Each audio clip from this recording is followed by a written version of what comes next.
আসসালামু আলাইকুম। নিনাস কিচেনে আপনাদের স্বাগত জানাচ্ছি।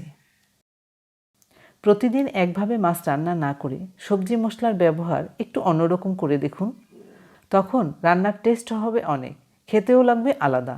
সেই রকম একটি রেসিপি নিয়ে চলে এলাম। মাছ একটু অন্যভাবে রান্না করলে তার টেস্ট ঘ্রাণ বেড়ে যায়। চলুন দেখি কিভাবে রান্না হবে। পাত্রে দিচ্ছি 1 চা চামচ ধনিয়া গুঁড়া। ধনিয়া ভাজার একরকম ঘ্রাণ হবে আর কাঁচা ধনিয়ার আরেক রকম ঘ্রাণ হবে। আমি ভাজা ধনিয়া গুঁড়া দিলাম। 1 চা চামচ মরিচ গুঁড়া দিলাম। হলুদ গুঁড়া দিলাম 1 চা চামচের একটু কম। দিলাম আধা চা চামচ কাঁচা জিরা গুঁড়া। আরও দিলাম 1.5 চা চামচ আদা রসুন বাটা। এবার দিলাম কাঁচামরিচ কুচি 1 চা চামচ। লবণও দিলাম 1 চা চামচ। এবারের কাজ হচ্ছে পানি দিয়ে গুলিয়ে নেওয়া। ভালো করে গুলিয়ে রেখে দিচ্ছি। এর মধ্যে আরেকটি জিনিস যোগ করছি, তা হচ্ছে তেল 2 চা চামচ। তেল দেওয়াতে ঘ্রাণ বের হচ্ছে অন্যরকম। রান্নার জন্য মশলা তো তৈরি হলো, এবার কি দিয়ে রান্না করব দেখে নিন। বিশেষ কিছু না, খুব সাধারণ রান্না হবে, অসাধারণ। আলু টমেটো দিয়ে রান্না হবে। টমেটোগুলো আমার বাগানের। এবার দেখি মাছ। যে কোনো বড় মাছ দিয়ে রান্না করা যাবে। আমি নিয়েছি কালীবাউস মাছ। এই মাছটি খেতে খুব সুস্বাদু। আগে থেকে হলুদ লবণ মেখে রেখেছি। এখানে 6 টুকরো মাছ আছে। পাত্রে দিলাম তেল অল্প করে ভাজার জন্য। তেল গরম হয়েছে, দিচ্ছি মাছগুলো। মাঝে লেজটি দিলাম আর চারপাশে মাছের টুকরোগুলো দিয়ে দিলাম। মাছ আমি কড়া করে ভাজবো না, 2-3 মিনিটের মতো মাছ ভেজে নিয়েছি। এবার উঠিয়ে নিলাম। এই পাত্রে আবার দিলাম টুকরো করা আলু।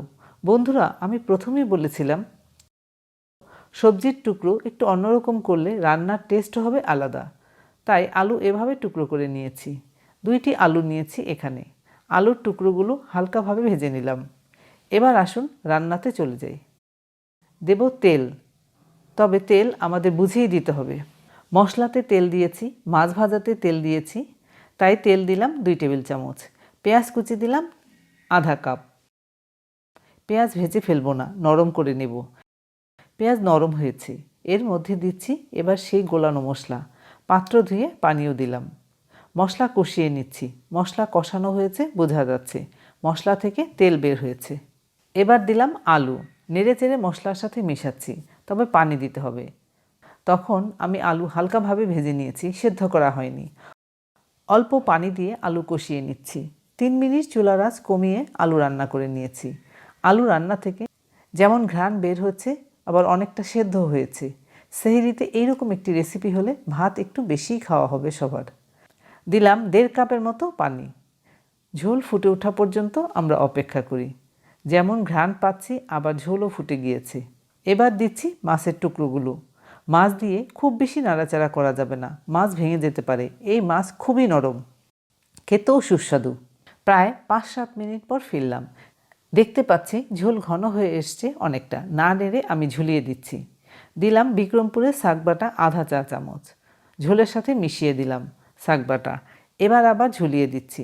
নেড়ে দিলে মাছ ভেঙে যেতে পারে, তাই এভাবে ঝুলিয়ে রান্না করে নিচ্ছি। ভাজা জিরা গুঁড়া দিলাম আধা চা চামচ। দিলাম টমেটো, যেহেতু পাকা টমেটো সেদ্ধ হয়ে যাবে তাড়াতাড়ি। এখানে আমি 2টি টমেটো দিয়েছি। আর দিচ্ছি 4টি কাঁচামরিচ। 2 মিনিট পর ফিরলাম। টমেটো সেদ্ধ হতে শুরু করেছে, কালারফুল হয়েছে দেখতে। এর মধ্যে 2 টেবিল চামচ ধনিয়া পাতা কুচি দিলাম। এবার ফিরলাম 3 মিনিট পর। সব কিছু মিলিয়ে ঠিক আছে। চুলা বন্ধ করে দিলাম। মাখা মাখা ঝোল রেখেছি, আর ঘ্রাণে কি বলবো। আপনারা যখন রান্না করবেন তখনই বুঝতে পারবেন কি মজার ঘ্রাণ বের হচ্ছে। তো বন্ধুরা, এইরকম একটি রেসিপি তৈরি করে নিতে আর সমস্যা হবে না আশা করি। ধন্যবাদ সবাইকে আমার ভিডিওটি দেখার জন্য। আপনারা ভালো থাকবেন সবাই।